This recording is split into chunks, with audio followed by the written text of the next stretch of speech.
Salam Aleichem à toutes et à tous. Deuxième partie sur l'importance de ce 15 Av Tou B'Av qui arrive dans quelques jours cette semaine.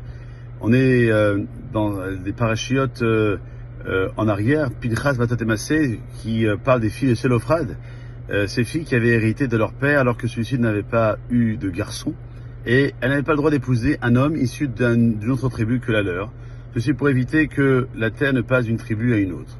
Quelques générations plus tard, après l'épisode de la concubine de Giva, les enfants d'Israël ont voulu interdire à leurs filles d'épouser un homme issu de la tribu de Binyamin. Cette décision radicale a menacé tout simplement la tribu de Binyamin d'extinction. Or, chacune de ces prohibitions ont été levées un 15 Av. Le peuple a compris que s'il maintenait sa sanction contre Binyamin, l'une des 12 tribus ne risquait rien moins que de disparaître. Le peuple s'en dédie en arguant que cette interdiction ne concernait que la génération qu'il avait votée et pas les générations à venir.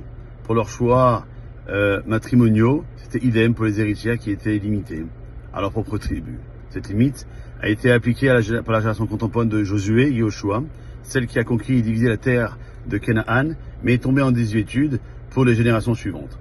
Pouvait donc apparaître le phénomène de fusion des tribus, qui était une raison de réjouissance en soi. Le livre des Shoftim, des juges, parle même d'un festival aux yeux de Dieu.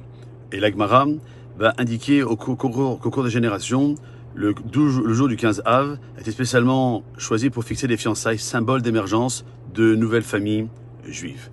Un autre événement, après que le roi Jéroboam ait divisé le royaume d'Israël en emportant 10 tribus du royaume de Judée, il a posté des gardes le long des routes menant à Jérusalem pour dissuader les gens de monter à la ville pour les fêtes de pèlerinage, Shavuot, Pessah et Sukkot, car il craignait que le tel rassemblement populaire n'affaiblisse son autorité. En guise de substitut, il a érigé 2 lieux de culte, à Dan et à Bethel, qui sont avérés de véritables suppôts d'idolâtrie. De fait, la division entre les deux royaumes a pris valeur du fait accompli et a perduré pendant des générations. Dernier roi du royaume d'Israël, Osée, le fils de Éla, a voulu réparer ce désastre. Il a retiré tous les gardes des routes menant à Jérusalem.